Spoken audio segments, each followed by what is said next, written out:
वंदे मातरम। आप सभी का नेटवर्क 10 के खास कार्यक्रम चर्चाएं खास में स्वागत है। मैं हूं संजय गिरी गोस्वामी और आज बात करेंगे राजनीति में इन दिनों काफ़ी हलचल है, बगावत हो रही है, दल बदल हो रही है, कहीं मेल मिलाप हो रहा है, कहीं पुराने रिश्ते टूट रहे हैं, नए संबंध जोड़े जा रहे हैं, बैठकों का एक दौर चल पड़ा है और नए समीकरण तलाशे जा रहे हैं। सूबों में सियासी गर्माहट है, देश की राजधानी में नेताओं की धमक है, विपक्ष फिर एकजुटता की कोशिश में है, मगर उसमें भी कई पेच हैं। इस विपक्ष में भी सबसे बड़ी विपक्षी पार्टी शामिल नहीं। ऐसे बहुत सारे सवाल हैं, बहुत सारे मुद्दे हैं, उसी पर आज की चर्चा को खास बनाएंगे। उससे पहले देखते हैं खास रिपोर्ट।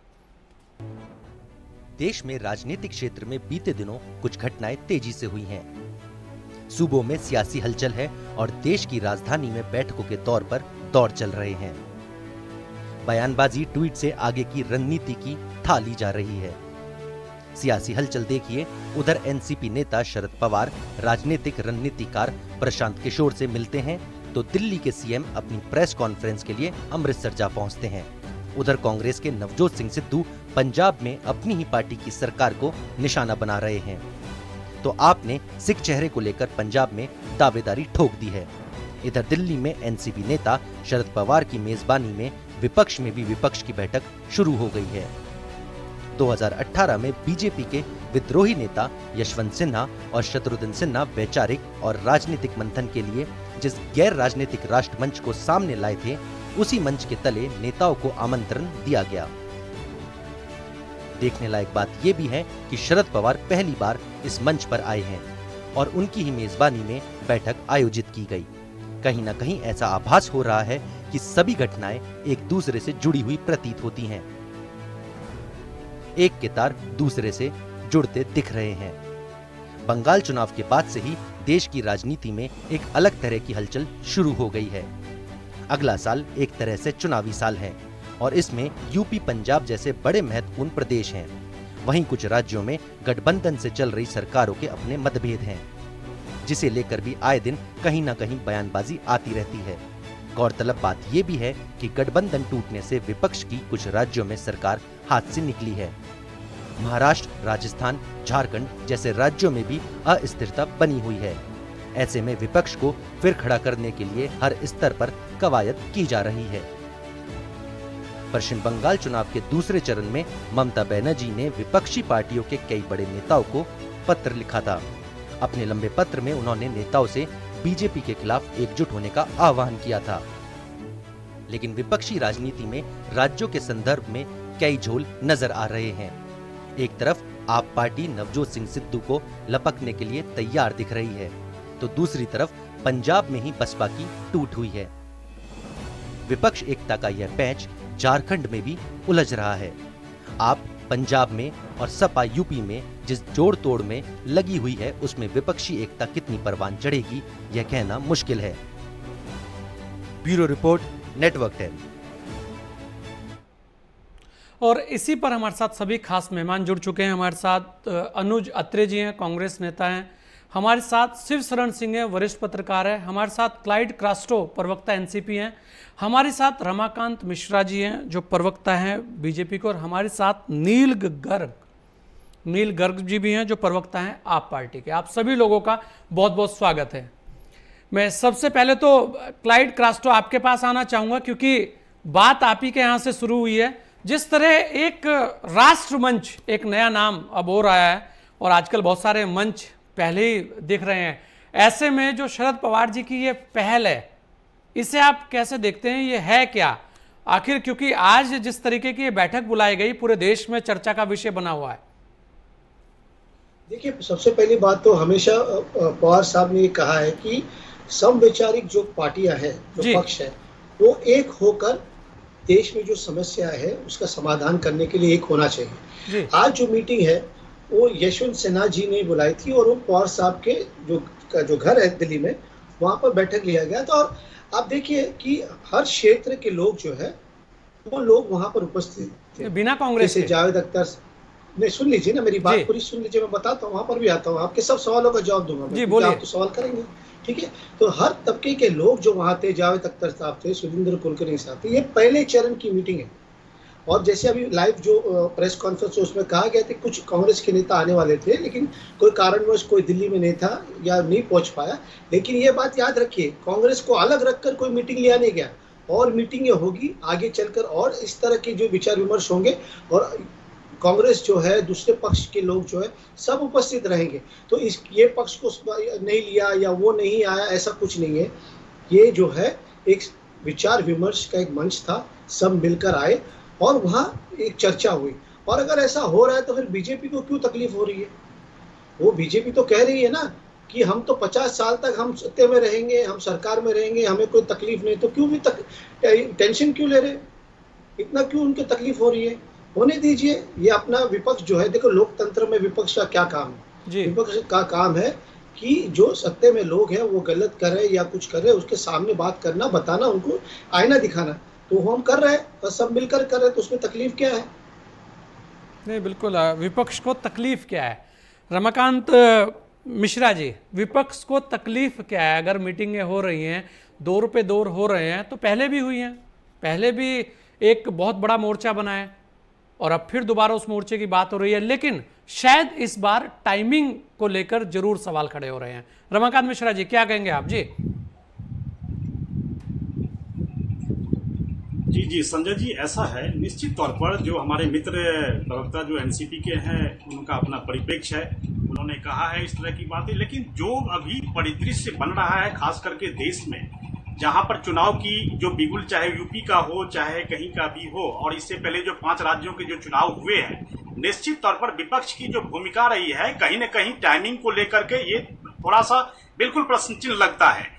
लेकिन अगर आप सेलेक्टिव पॉलिटिक्स कर रहे हैं और खास करके आप कांग्रेस को, अभी तो ये कह रहे हैं जो एनसीपी के प्रवक्ता हमारे मित्र कह रहे हैं जो कि कांग्रेस को हम बिल्कुल साथ रख करके ही कोई काम करेंगे।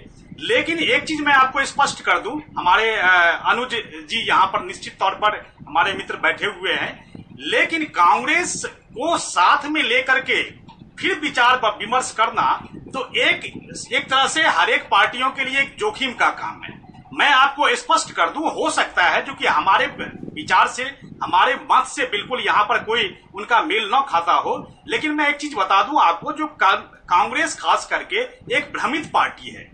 देखिए वो कंफ्यूजन में है। देखिए विपक्ष की जो भूमिका है, कांग्रेस बिल्कुल पूरी तरह से उसके ऊपर में शिद्दत से काम कर भी रही है, लेकिन नकारात्मकता के साथ, सकारात्मकता के साथ बिल्कुल नहीं कर रही है। तो कोई भी पार्टी जोखिम उठाना नहीं चाहती है जो कि कांग्रेस को साथ लेकर के फिर उसके बाद विचार विमर्श करें।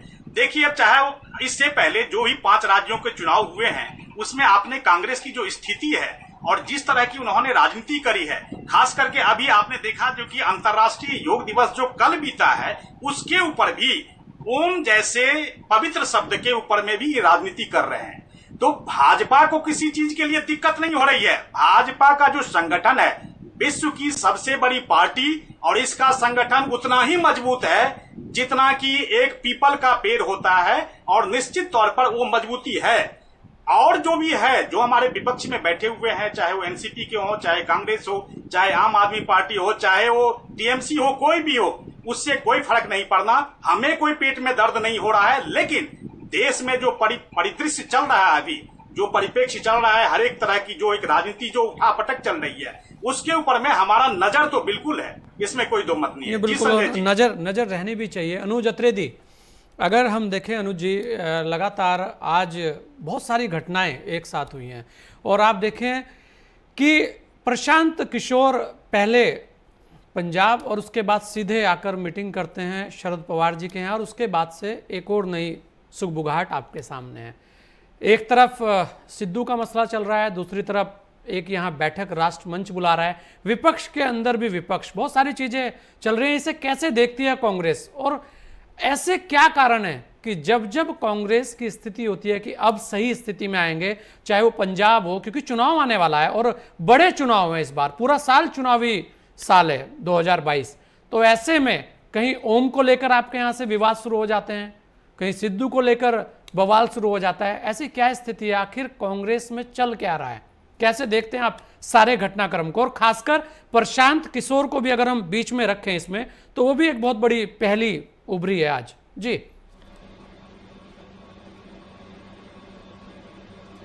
देखिए, आपने 3-4 प्रश्न पूछे हैं एक साथ, मैं एक एक करके जी बिल्कुल दीजिए। पहले तो आपने बोला कि जिस प्रकार से कांग्रेस में कहीं न कहीं कुछ जिस प्रकार से आपने बोला कि ओम को लेकर के कहीं विवाद हुआ है, मैं स्पष्ट कर दूं, ओम को लेकर कहीं कोई विवाद नहीं है, कुछ नहीं है। कल अभिषेक मनु सिंघवी जी ने एक ट्वीट किया था और वो ट्वीट उन्होंने बहुत स्पष्ट तरीके से किया था। उसको समझने का कहीं न कहीं लोगों को समझ में कमी हो जिनकी, या जो लोग नकारात्मक सोच रखते हैं तो उसका अर्थ का अनर्थ निकाल सकते हैं, लेकिन उन्होंने स्पष्ट लिखा है कि योगा जो है, योगा एक एक्सरसाइज के रूप में, व्यायाम के रूप में ले सकते हैं। निश्चित तौर पे कुछ एक उसमें ऐसी एक्सरसाइज है, क्रियाएं हैं जिसमें हम मेडिटेशन करते हैं, जब ध्यान करते हैं तो ओम का उच्चारण करते हैं। ओम निश्चित तौर पे एक हमारा हिंदू धर्म में एक मंत्र है, तो ईश्वर को कहीं ना कहीं याद करने का। और हमारे दूसरे समाज के लोग हैं, जैसे मुस्लिम समाज के लोग हैं, तो उनके लिए उन्होंने कहा था कि वो भी अगर योगा करना चाहें और उनके अगर मजहब में ओम की अगर कहीं कोई उनको बोलने में रुकावट है तो वो अल्लाह बोल सकते हैं।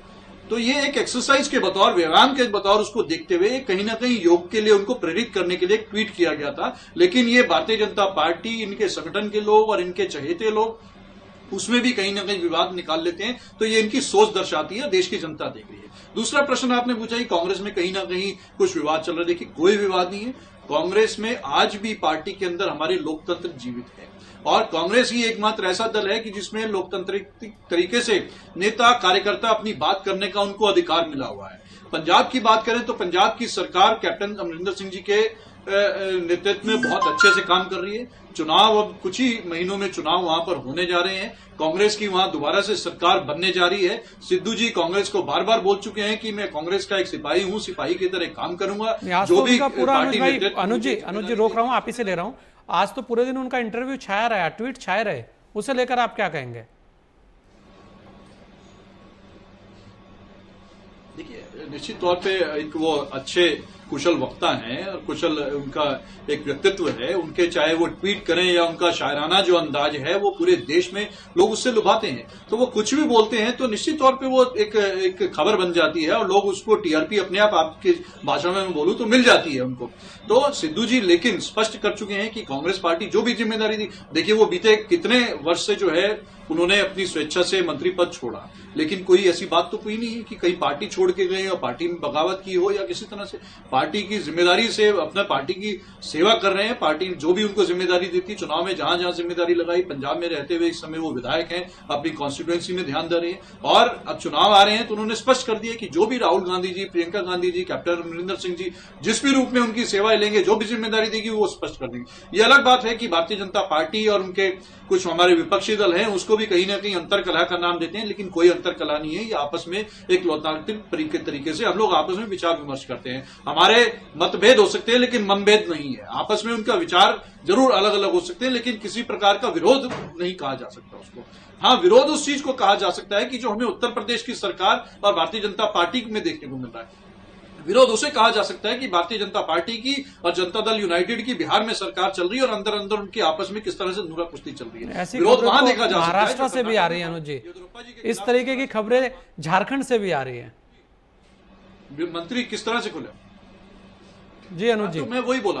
तो ये अगर आ भी रही हैं तो अकेले कांग्रेस को टारगेट करके प्रश्न पूछा जाए, हम तो नहीं इनको टारगेट करते हैं, हम तो स्पष्ट बोलते हैं। अब मैं आता हूं आपके असली मुद्दे पर, जो आज का आपका चर्चा का विषय है कि शरद पवार जी के यहाँ जो ये राष्ट्रीय मंच की एक बैठक हुई है, तो वो देखिए जिन्होंने ये बैठक बुलाई है, जिन्होंने ये मंच बनाया, उन्होंने स्पष्ट कर दिया है कि हमारी आज की बैठक किसी भी तरह से 2024 के चुनाव के परिप्रेक्ष्य में, किसी तरह के किसी तीसरे चौथे फ्रंट के परिप्रेक्ष्य में नहीं है। जब नहीं है तो मुझे लगता है इस तरह के काल्पनिक प्रश्नों का हमें कोई आपस में चर्चा नहीं करना चाहिए कि ये अलग बना लिया, कांग्रेस से अलग हो गए, कांग्रेस क्यों नहीं है, फलाना पार्टी क्यों नहीं है, चंद्रबाबू नायडू क्यों नहीं है, शिवसेना क्यों नहीं है और अन्य दल क्यों नहीं है इसमें। तो मुझे लगता है जिन्होंने बैठक बुलाई है उन्होंने कहा है कि हम अलग अलग विषय के लोग, इसमें अलग अलग इंटेलेक्चुअल लोग जो नॉन पॉलिटिकल लोग हैं उनको भी बुलाया, देश की हालातों पर चिंता करने के लिए बुलाया। तो मुझे लगता है कि हमें उस पर ज्यादा टीका टिप्पणी नहीं करनी चाहिए। स्वतंत्र हैं लोग आपस में बैठक करने के लिए, जरूरी नहीं है। हमारी पार्टी भी आपस में बैठक करती है, हम भी इंटेलेक्चुअल लोगों के साथ कहीं ना कहीं समय समय पर बैठक करते हैं, हमारे नेताओं के साथ बैठक करते हैं, कुछ घटक दलों के साथ बैठक करते हैं, कुछ घटक दल उसमें कभी नहीं भी बुलाए जाते, क्षेत्रीय दल सबको नहीं बुलाया जाता।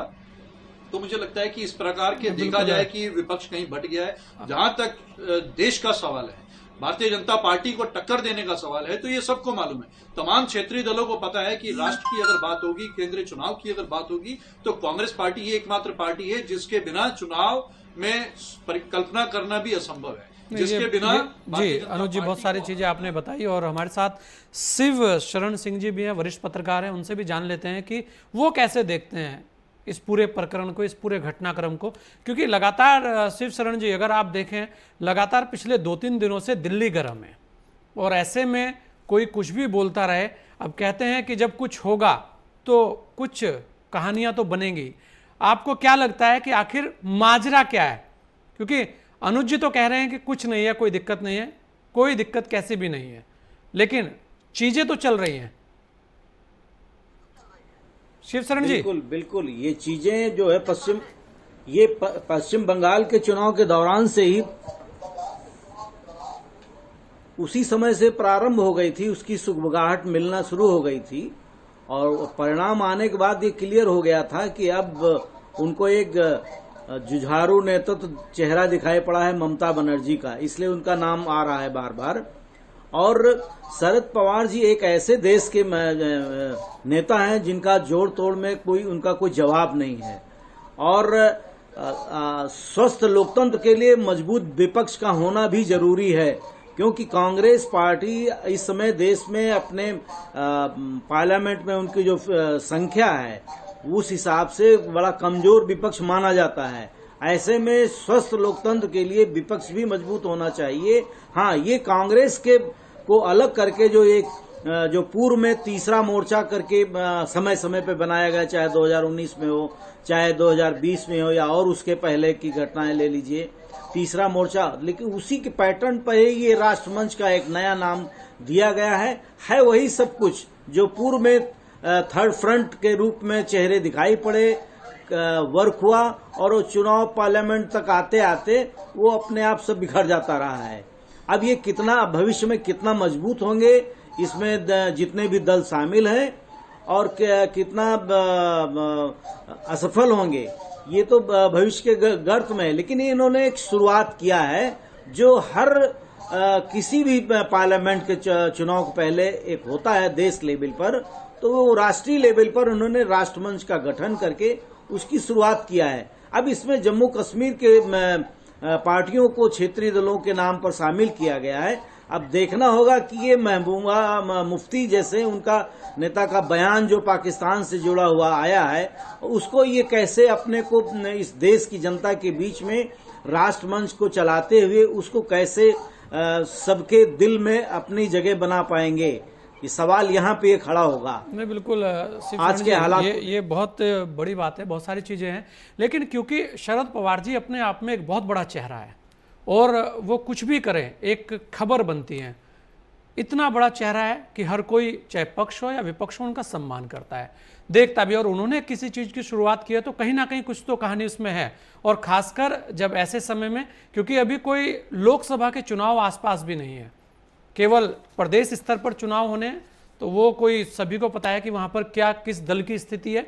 हम देखें तो हमारे साथ नील जी भी हैं। नील जी, इस बार तो आप भी इस बैठक में शामिल हुए हैं और ऐसे में क्या आपको लगता है कि कहीं विपक्ष की बात जब होती है तो विपक्ष कमजोर विपक्ष ऐसा कहा जाता रहा है, और ऐसे में एक मजबूत विपक्ष देने की जो बात हो रही है, क्योंकि अरविंद केजरीवाल जी भी एक बहुत बड़ा अब वर्तमान में चेहरा है, उन्हें भी नजरअंदाज विपक्ष में नहीं कर सकते, तो ऐसे में कहीं आपको भी ऐसा लग रहा है कि एक बड़ा विपक्ष तैयार हो रहा है भाजपा के अगेंस्ट, जिसके अंदर शायद इसलिए कि अभी अनुज जी ने जो बोला है वो बहुत सारी चीजें हैं कि कांग्रेस को रखे बिना कोई कार्य विपक्ष में हो नहीं सकता, इस तरीके की बातें हैं।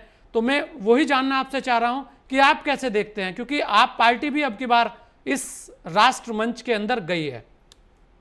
संजय भाई, देखिए, हमारी तो शुरू से यही एक वो रहा है कि जो मजबूत विपक्ष का होना बहुत जरूरी है। आपको याद होगा 2019 के इलेक्शन से पहले हमने तो कांग्रेस को दिल्ली में कॉल दिया था कि हरियाणा है, पंजाब है, दिल्ली है, आसपास के जो एरिया है वहां पे हमारे को मिलके चुनाव लड़ना चाहिए, अदरवाइज ये अमित शाह और मोदी की जोड़ी आ गई तो देश बर्बाद हो जाएगा, और सबके सामने है ये। और ये यदि कोशिश ये हो रही है तो अच्छी बात है, इस कोशिश को सिरे चढ़ना चाहिए। नई शुरुआत है, और पहली आज मीटिंग हुई है, उसके बाद मीटिंगें और भी होती रहेंगी। और एक चीज मैं और बता दूं जी, बीजेपी के कोई अजय नहीं है। हमने इसी बीजेपी को 3 बार चटकनी दी है दिल्ली में, और जब इनका पूरा जो तामझाम था, वहां पे प्रधानमंत्री थे, हमारे गृह मंत्री थे, इनके 300 एमपी वहां लगे हुए थे, 15 मुख्यमंत्री लगे हुए थे।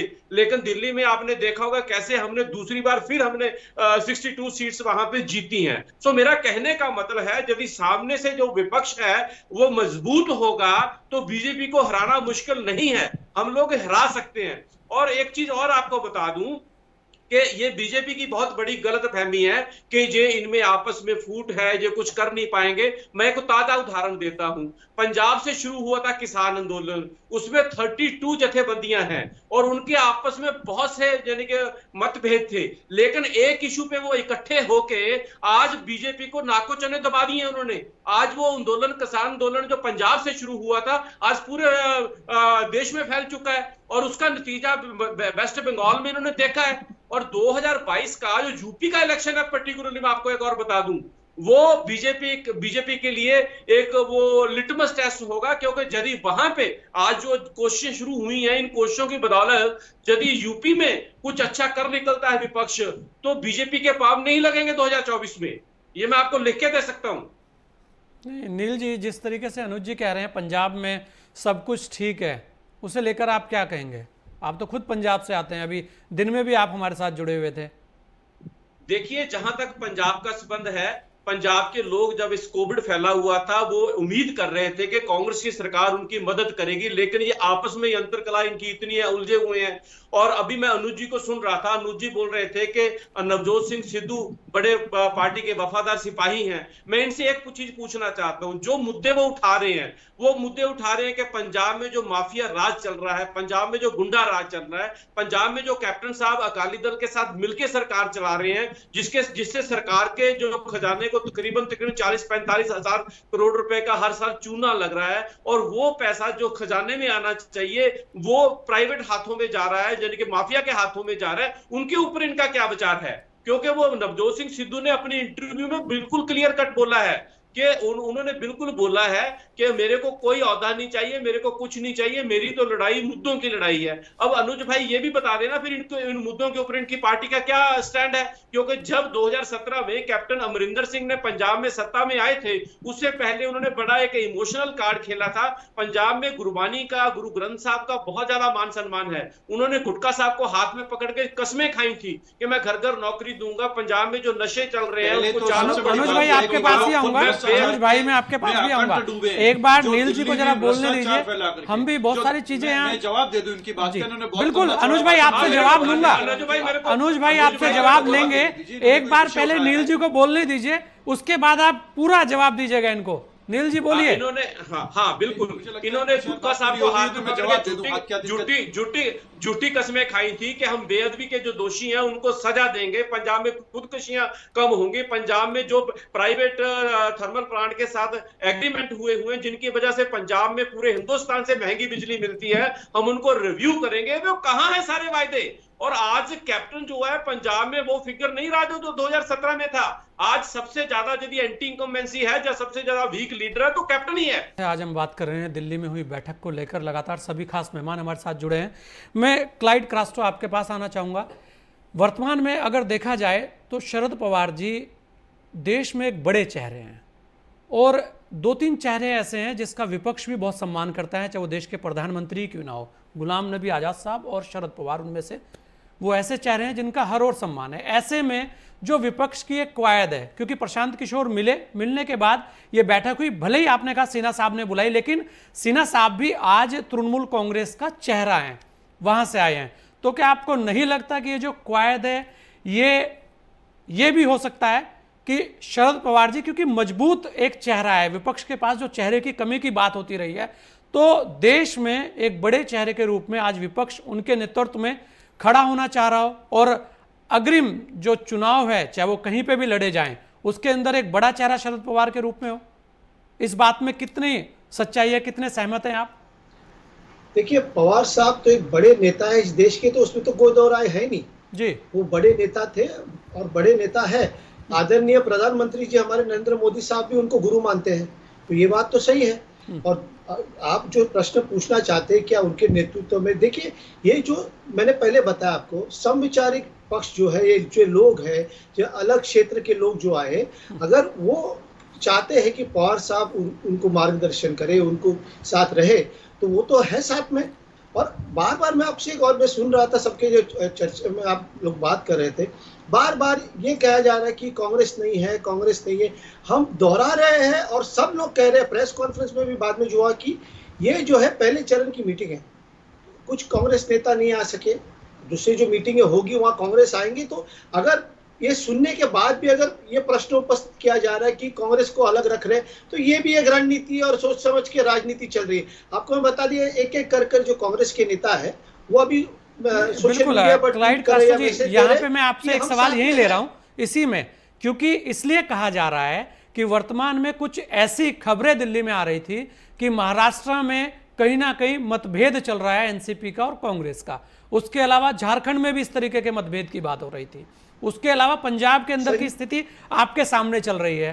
तो तब ये बात उठ रही है, इसी बात के लिए तो हम आपको लाए हैं कि आप उस पे से पर्दा हटाएं। जी संजय जी, आपको मैं बताता हूँ, राजनीति राजकारण में आप भी पत्रकार है, आपको पता है ये चर्चा, बातें, सूत्र, एक बोलते हैं ना क्लोज सोर्सेज, ये सब तो चलते रहता है बहुत सारे। अगर आपको चाहते हैं कि, तो मैं एक और एक बात बताता हूँ, यहाँ पर महाराष्ट्र में कितने बीजेपी के जो विधायक है, कितने बीजेपी के लोग हैं जो चाहते हैं वो बीजेपी छोड़कर दूसरे दल में जाए, दूसरे पक्ष में जाए, वो भी बातें चल रही है। तो राजनीति में तो बातें चलती। देखिए मैं आपको एक बताना चाहता हूँ, बीजेपी का जो क्या अभी फिलहाल महाराष्ट्र का एक उदाहरण था, क्योंकि मैं महाराष्ट्र से आता हूँ। बीजेपी महाराष्ट्र में रोज कहती है कि आज ये सरकार गिरेगी, कल सरकार गिरेगी, दिवाली के बाद गिरेगी या गुड़ी पाड़वा के बाद गिरेगी। वो ये क्यों कर रहे हैं मैं आपको बताता हूँ। ये इसलिए कर रहे हैं कि उनके लोग जो है वो उनको छोड़कर भाग नहीं जाए, क्योंकि कभी ऐसे लोग होते कोई भी राजनीतिक दल में जो फ्लोटर होते हैं ना, कहते घूमते फिरते रहते हैं कि आज सत्ता इधर तो आज यहाँ रहे, कल सत्ता वहां पर तो वहां रहे। तो अपने लोगों को एकजुट रखने के लिए ये सब बयानबाजी उनकी चल रही है।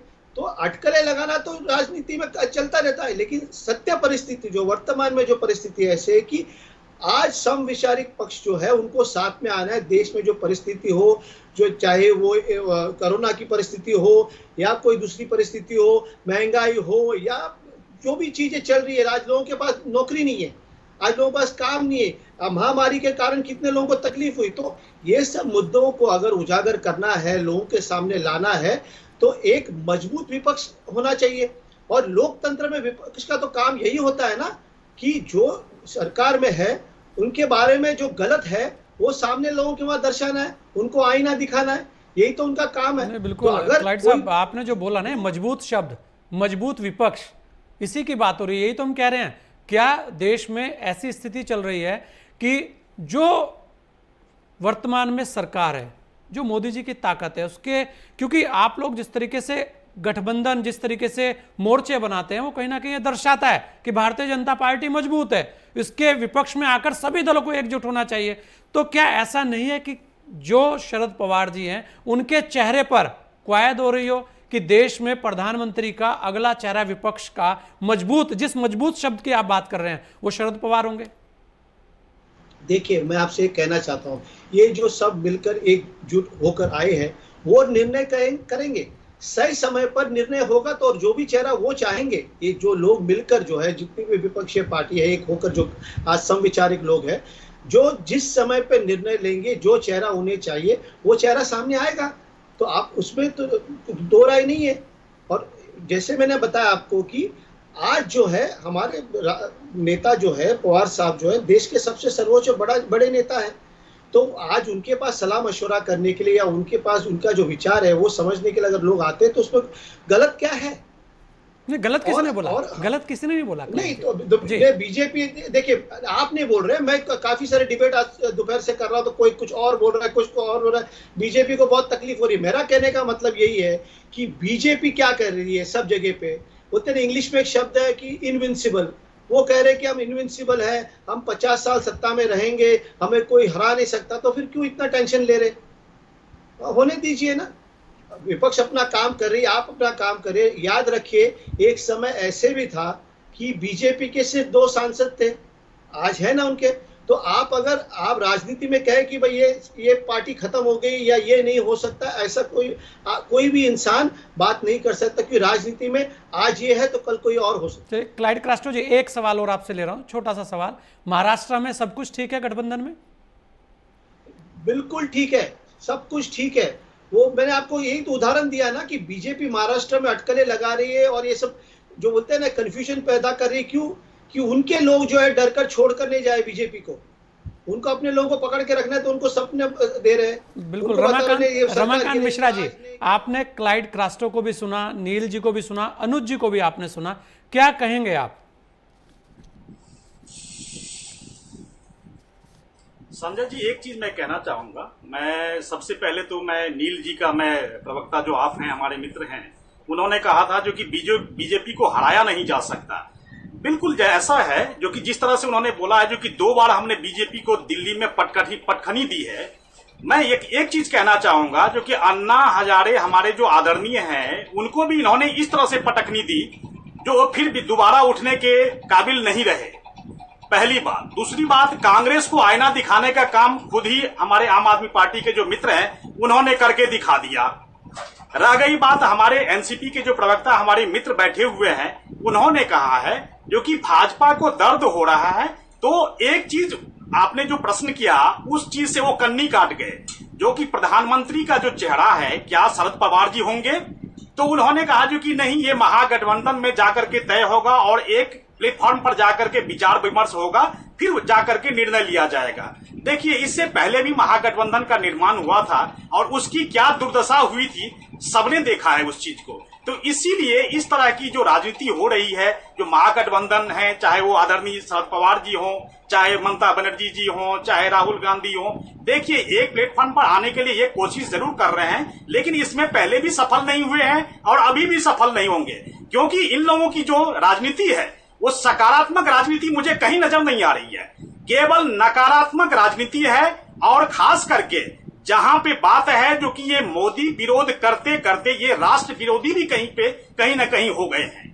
तो इस चीज को, इस शब्द को मंथन करना होगा इन सभी विपक्षी दलों को, जो कि हाँ सचमुच में क्या हमने भाजपा का विरोध करते करते, मोदी का विरोध करते करते क्या हम राष्ट्र विरोधी हो गए हैं? तो इस तरह के, आप देखिए, मैंने कहा राष्ट्र विरोधी हो गए हैं, खुद ही ये अपने आप को मंथन करके देखें। लेकिन मेरे कहने का कहीं पर जरूरत ही नहीं पड़ेगी जो कि हाँ सचमुच में मैं सही कह रहा हूं या गलत कह रहा हूं। खंडन करना एक अलग विषय है, सकारात्मक सोच के साथ खंडन करें। आप सरकार के नीति के ऊपर में बिल्कुल आप विरोध कर सकते हैं, उनसे प्रश्न पूछ सकते हैं, लेकिन राष्ट्र विरोध जहां पर देश की बात आती है, जहां पर राष्ट्र की बात आती है, जहां पर वैश्विक स्तर पर भारत को एक अलग विजन आज जो बैठक चल रही है, बात तो उसकी हो रही है, सबको इकट्ठा रहने की जरूरत है। रमाकांत जी, जो बैठक चल रही है, जो सीन चल रहा है, बात तो उसकी हो रही है। यहाँ तो कोई राष्ट्र विरोध की बात ही नहीं हो रही।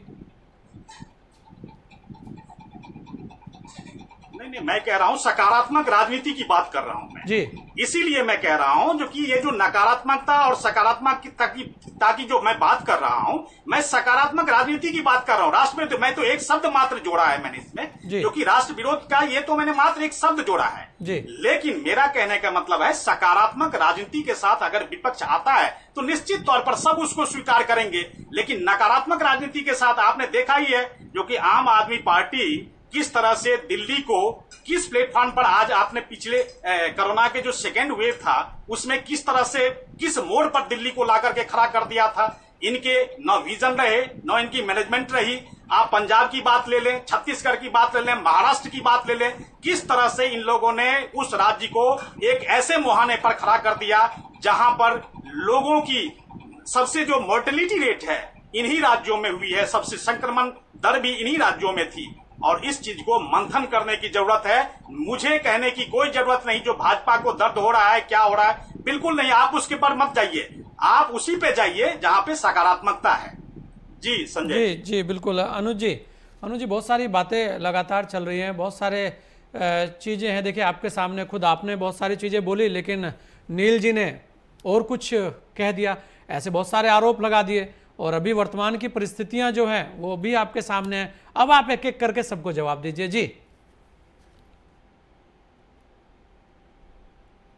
जी, देखिए मैं पहले नील जी की बात पर आ जाता हूँ। जी निश्चित तौर पर नील जी पंजाब में बैठ करके जो यहाँ से केजरीवाल जी और आम आदमी पार्टी के लोग नेता इनके दिल्ली से जाकर के दिल्ली मॉडल पंजाब में दिखा रहे हैं, वही देख करके इनकी भी आंखें भरमा गई हैं। लेकिन हकीकत ये है कि अगर नील जी दिल्ली आ जाएं और दिल्ली वालों से पूछें कि दिल्ली मॉडल दिल्ली में क्या है, तो इनकी आंखें खुल जाएंगी, ये प्रश्न करना बंद कर देंगे।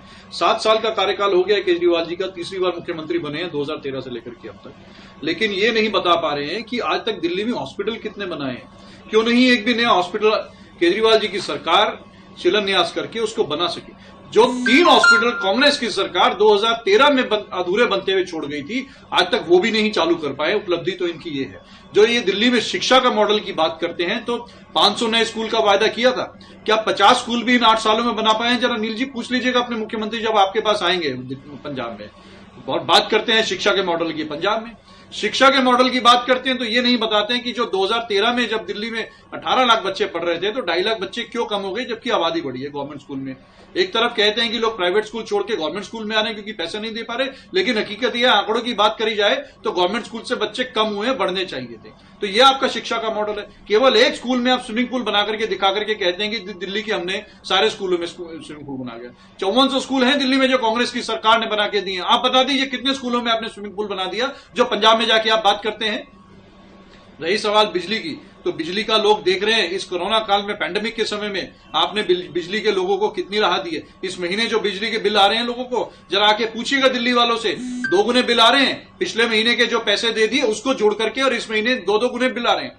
जो दुकानें 1.5 महीने से बंद पड़ी हैं, पैंडेमिक के समय में लॉकडाउन जो केजरीवाल जी ने लगाया और बढ़ाते गए, 1.5 महीने से दुकानें फैक्ट्रियां बंद हैं, उनके कमर्शियल बिल भी पूरे के पूरे सरकार मांग रही है। ये आपका हाल है। ये कहते हैं हमने बिजली का बिल नहीं बढ़ाया दिल्ली में इन 8 सालों में, लेकिन हकीकत ये है कि आपने बिजली कंपनियों को जो सब्सिडी दे रहे हैं वो सब्सिडी उनको लगातार बढ़ाते जा रहे हैं। आपने बिजली कंपनियों के रेट नहीं कम किए। आपने वायदा किया था दिल्ली की जनता से कि हम बिजली के रेट कम करेंगे, लेकिन रेट नहीं कम किए। जो बिजली कंपनियों को जो दाम दिया जा रहा है, सरकार जो जनता टैक्स की कमाई का पैसा है वो बिजली कंपनियों को आप दे रहे हैं। तो आप कहां से आपने बिजली कंपनी के रेट्स कम किए हैं? आपने तो कहा था हम उनकी ऑडिट करवाएंगे। 3000 पन्नों की मेरे पास फाइल है जो मैं लिए घूमता रहा। शीला जी जाते ही मेरी सरकार बनते ही जेल जाएंगी। क्या हुआ उस कंपनियों की फाइल को ऑडिट क्यों नहीं करवाया गया आज तक आपने? अब तो सरकार में आप आ गए, लेकिन आप चुप हैं। पंजाब में जाकर के बड़े बड़े ऐड लगा के दिल्ली की सरकार के, दिल्ली की जनता के टैक्स के पैसे से पंजाब के अखबारों में जाके बड़े बड़े ऐड लगवा रहे हैं। ये प्रचार की सरकार है आपकी। नील जी जरा आकर के देखिए, इनके भ्रम में मत आइएगा, बहकावे में मत आइए, क्योंकि आपने पंजाब में रहना है। ये तो वहां पे झूठ बोल करके वापस दिल्ली चले आएंगे, लेकिन आप लोगों को जवाब देना भारी पड़ जाएगा। पंजाब की सरकार, पंजाब में अगर विकास किया है तो ये आपको भी मालूम है कि कांग्रेस की सरकार ने विकास किया है। आतंकवाद से अगर मुक्त कराया है पंजाब को तो कांग्रेस की सरकार ने मुक्त करवाया है। पंजाब में नशे से मुक्त करवाया है अकाली और भाजपा की ये उसे जो ये नशे का जो इन्होंने कारोबार फैला दिया था वहां पर, तो ये किसने मुक्त करवाया है? किसने कम करवाया नशों का कारोबार? ये कांग्रेस की सरकार की दिया। और रही सवाल अभी हमारे भारतीय जनता पार्टी के, हमारे साथी बहुत बड़ा यहां महिमा मंडन कर रहे थे कि विपक्ष के लोग मोदी जी का विरोध करते करते राष्ट्र का विरोध कर दिया। देखिए, राष्ट्र का विरोध कोई नहीं कर सकता। आप लोग कितना भी झूठ बोलते रहिए, राष्ट्र के विरोधी तो आप हैं। आपके संगठन हैं कि जिन्होंने इस देश को आजाद होने के लिए भी जो है अंग्रेजों से हाथ मिला दिया था कि हमें आजादी नहीं चाहिए। लेकिन आपकी सरकार का, भारतीय जनता पार्टी की नीतियों का लगातार विरोध करेंगे। उसके चाहे आप मोदी जी का विरोध कहिए या भारतीय जनता पार्टी का विरोध कीजिए। जब आप इस देश में 4 लाख लोगों की मौतों की जिम्मेदार आप कोरोना काल में हैं, आप उसकी जिम्मेदारी नहीं ले रहे हैं। आज 3 करोड़ से ऊपर हमारे यहाँ कोविड के केसेस इस देश में पहुंच गए हैं। आज वैक्सीनेशन की किल्लत हो रही है पूरे देश में, और आप कहते हैं कि उसको खंड खंड में बांट करके अखंड भारत की बात करते हैं। और जब आपकी विफलताओं की बात आती है तो आप उनको खंड खंड में बांट करके बात करते हैं।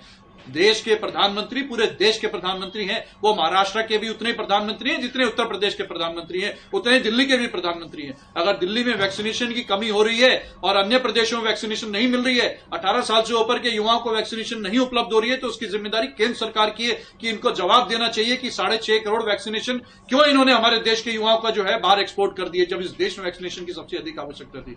किससे पूछ करके आपने अपने चहेते मित्र पाकिस्तान को जो है वैक्सीनेशन दे दी, और हमारे देश के लोग वैक्सीनेशन के अभाव में यहां पर जान देते रहे। उनकी जानें चली गई, उनको इलाज नहीं मिला, ऑक्सीजन नहीं मिली, हॉस्पिटल्स में बेड नहीं मिले, इंफ्रास्ट्रक्चर नहीं डेवलप किया आपने।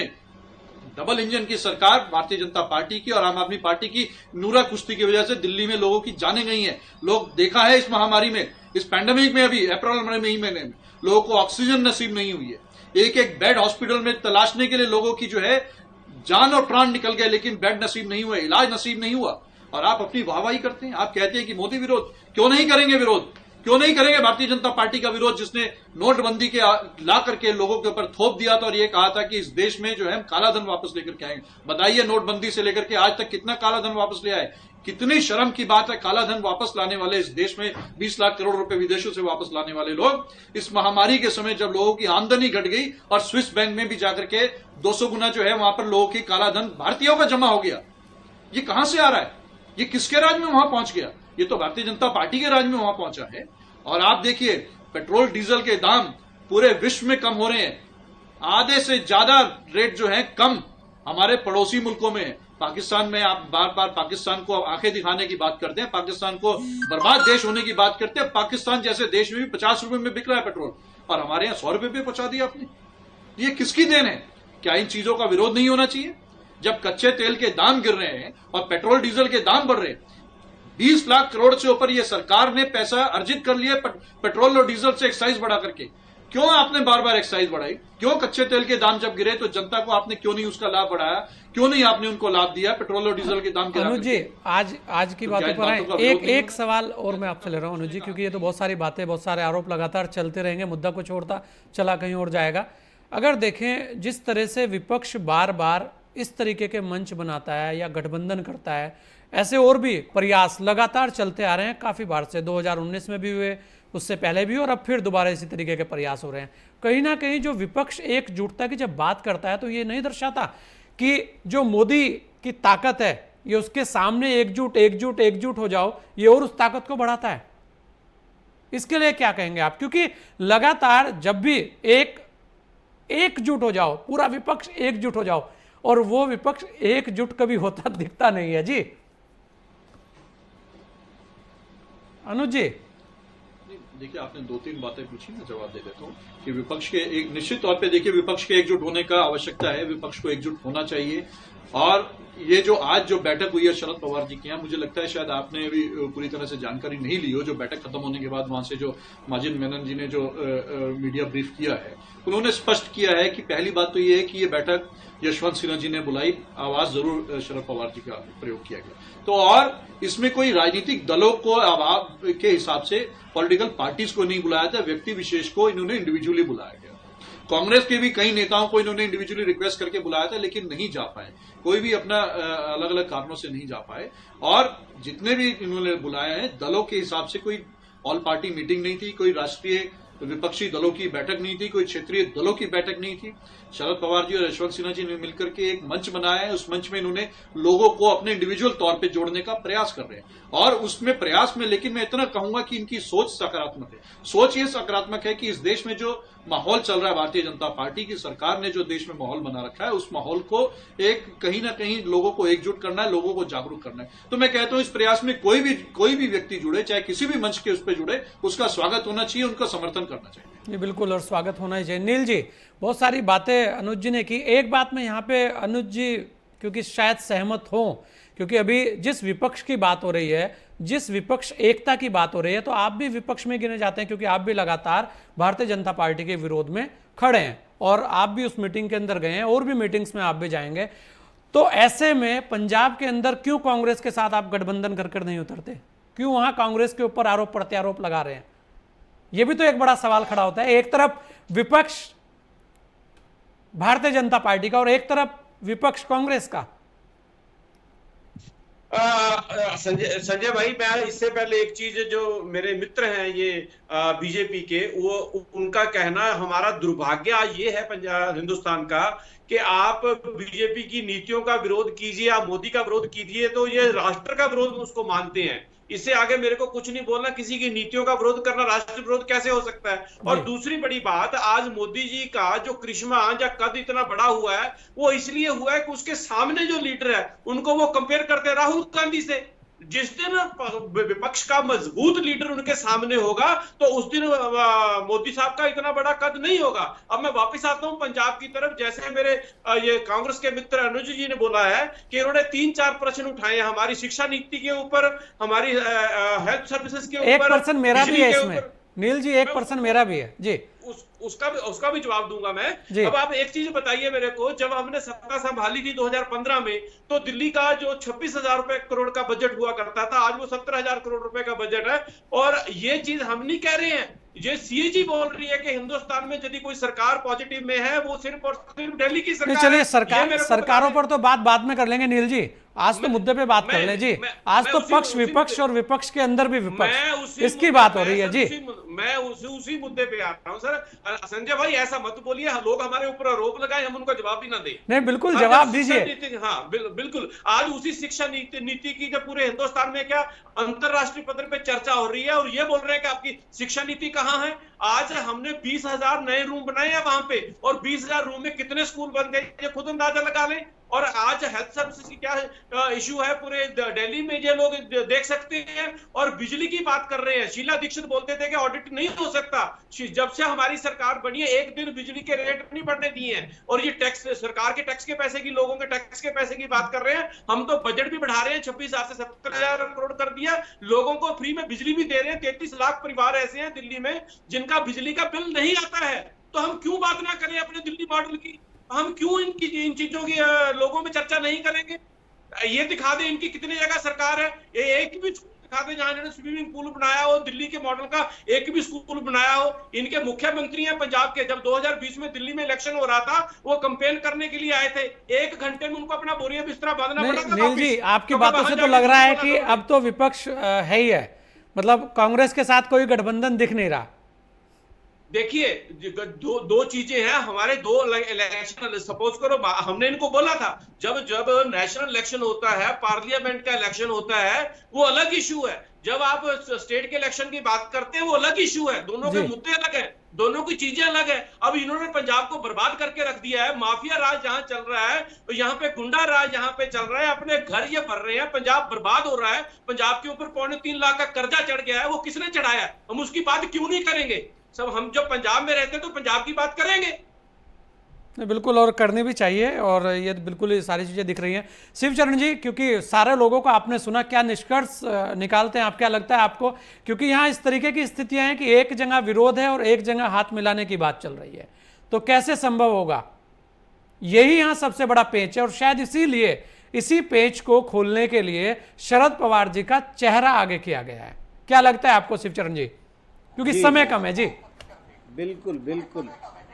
2014 के पहले इस देश में कांग्रेस की सरकारें रही हैं, और यूपीए सरकार का विरोध इन क्षेत्रीय दलों ने एकजुट होकर के तीसरा मोर्चा बना करके इन्होंने हमेशा किया।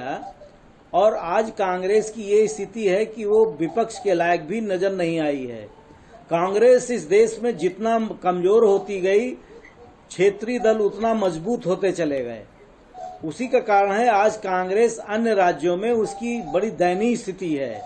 भले वो पंजाब में आज सरकार है, या महाराष्ट्र में मिलीजुली सरकार हो गई है, या अन्य झारखंड वगैरह है, लेकिन वो सिकुड़ते जा रहे हैं।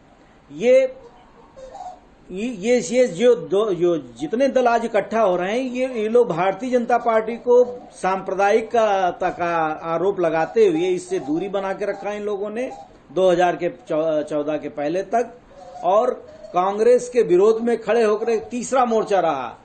आज बिल्कुल उल्टा है। आज सत्ता में भारतीय जनता पार्टी है, विपक्ष में कांग्रेस है। विचारधारा उनकी है नहीं, क्योंकि उन्हीं की विचारधारा के वोट बैंक को, इनको क्षेत्रीय दलों को हथियाना है, और हथियाने में इस लोग सफल भी हैं। और कांग्रेस इसमें हमेशा धोखा खाई है, फिर धोखा खाएगी।